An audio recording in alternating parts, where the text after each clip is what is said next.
ആ മോള് കുളിച്ചോ? നീ നേരത്തെ കുളിച്ചില്ലോടാ. ആരെ കുളിപ്പിച്ചേ? ആന്റി. ഏതാന്റി? നോക്കാൻ ആന്റി. ആണോ?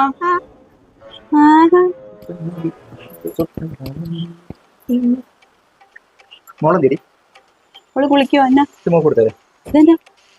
മുല്ലപ്പൂവാ മോളെ. ആന്റിയുടെ മുല്ലപ്പൂ കൊടുത്തിട്ട് കേട്ടോ.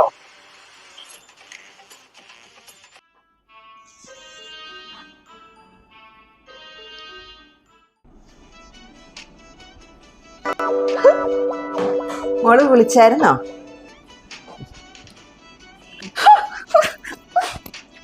അമ്മ വിളിച്ചായിരുന്നോ? ഇനി അമ്മയെ തൊടിക്കട്ടെ കേട്ടോ. ചേച്ചി ഇന്ന് 1-ാം തീയതി അല്ലേ, അമ്പലത്തിൽ പോവാന്ന് വെച്ചു. നീ അച്ഛനോട് മുല്ലപ്പൂ പറഞ്ഞായിരുന്നു? അയ്യോ, ഞാനൊന്നും പറഞ്ഞില്ല. ഞാൻ അവിടെ സെറ്റ് മുണ്ടും എടുത്ത് വെച്ചേക്കണ കണ്ടപ്പോ അച്ചായൻ ചോദിച്ചു എവിടെ പോവാന്ന്. ഞാൻ പറഞ്ഞു അമ്പലം വരെ പോവാന്ന് പറഞ്ഞു. ഞാൻ കുളിക്കാൻ കയറിയപ്പോഴെങ്ങാണ്ട് ആ ചായ മുണ്ട് തന്നത്.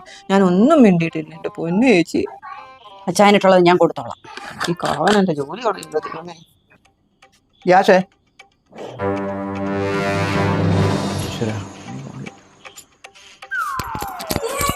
പിടിച്ചോളാം. എന്നാ രണ്ടുപേരും കറുപ്പൊക്കെ ഇട്ട്? അയ്യോ എന്റെ പൊന്നു ചേച്ചി, അതെ കറുപ്പ് ഞാൻ ഇന്ന് ഇവിടെ ഉപേക്ഷിക്കുക. ഇനി കറുപ്പ് ഇല്ല.